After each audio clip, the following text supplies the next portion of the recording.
Virtus কাজ করছি। আজকের এই ভিডিওটি তাদের জন্য খুবই গুরুত্বপূর্ণ।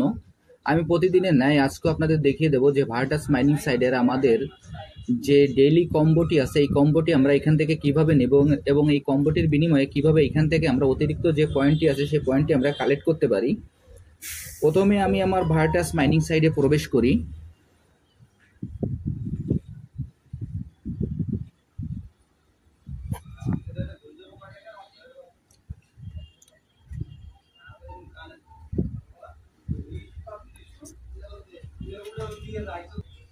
আমরা ভার্টাস মাইনিং সাইডে প্রবেশ করার পর আমাদের এরকম একটি ইন্টারফেস আসবে। এরকম একটি ইন্টারফেস আসার পর এখানে যে কালেক্ট অপশনটি আছে, আমরা এই কালেক্ট অপশনে ক্লিক করব। আমি এখন কালেক্ট অপশনে ক্লিক করছি। কালেক্ট অপশনে ক্লিক করার পর এরপর এখানে স্টোরেজ নামে যে অপশনটি আছে, আমরা স্টোরেজে ক্লিক করব। আমি এখন স্টোরেজে ক্লিক করছি। স্টোরেজে ক্লিক করার পর এখানে দেখবেন যে কালেক্ট নামে যে অপশনটি আছে, আমরা এই কালেক্ট অপশনে ক্লিক করব। কালেক্ট অপশনে ক্লিক করার পর এখানে দেখবেন যে ক্লেম নামে যে অপশনটি আছে, আমরা ক্লেমে ক্লিক করব। আমি এখন ক্লেমে ক্লিক করছি। এরপর দেখবেন যে স্ক্রিনের বাম পাশে কর্নারে একটি অ্যারো চিহ্ন আছে, আমরা অ্যারো চিহ্নর পরে ক্লিক করব। আমি এখন অ্যারো চিহ্নর পরে ক্লিক করছি। এরপরে এখানে যে কার্ডটি আছে, এই কার্ডটি আমাদের এখান থেকে মিলাইতে হবে। আমি কার্ডটি আপনাদের ইন্ডিকেট করে দেখিয়ে দিচ্ছি, আপনারা একটু ভালোভাবে খেয়াল করবেন।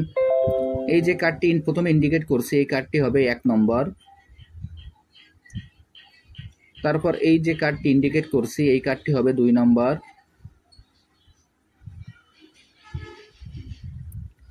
তারপর এই যে কার্ডটি ইন্ডিকেট করছি, এই কার্ডটি হবে আমাদের 3 নম্বর। এরপর এই যে কার্ডটি ইন্ডিকেট করছি, এই কার্ডটি হবে 4 নম্বর। এর অর্থ এই, আমি যেখানে 1 নম্বর দিলাম, সেই 1 নম্বর দেওয়ার পর সেই কার্ডটি আমাদের প্রথমে ক্লিক করতে হবে, তারপর 2 নম্বরের কার্ডটি ক্লিক করতে হবে, তারপর 3 নম্বর, তারপর 4 নম্বর কার্ডটি ক্লিক করতে হবে। আমি এখন আপনাদের সরাসরি দেখিয়ে দিচ্ছি যে কিভাবে আমরা এখান থেকে এই অতিরিক্ত পয়েন্টটি আমরা কালেক্ট করতে পারি। দেখেন, 1 2 3 4, এখানে কার্ডটি সিলেক্ট করার পর দেখেন আমার অতিরিক্ত যে পয়েন্টটি, সেই পয়েন্টটি আমি পেয়ে গেলাম। আমি আপনাদের যেভাবে দেখিয়ে দিলাম, আপনারা একইভাবে এই কাজটি করে ফেলুন, তাহলে এখান থেকে আপনারা অতিরিক্ত পয়েন্টটি কালেক্ট করতে পারবেন। আর যারা যারা এখন এই প্রজেক্টে অংশগ্রহণ করেন না, আমার ভিডিও ডিসক্রিপশন বক্সে জয়েনিং লিঙ্ক থাকবে, জয়েনিং লিঙ্কে ক্লিক করলেই আপনারা এই প্রজেক্টে খুব সহজে অংশগ্রহণ করতে পারবেন। সবাইকে অসংখ্য ধন্যবাদ।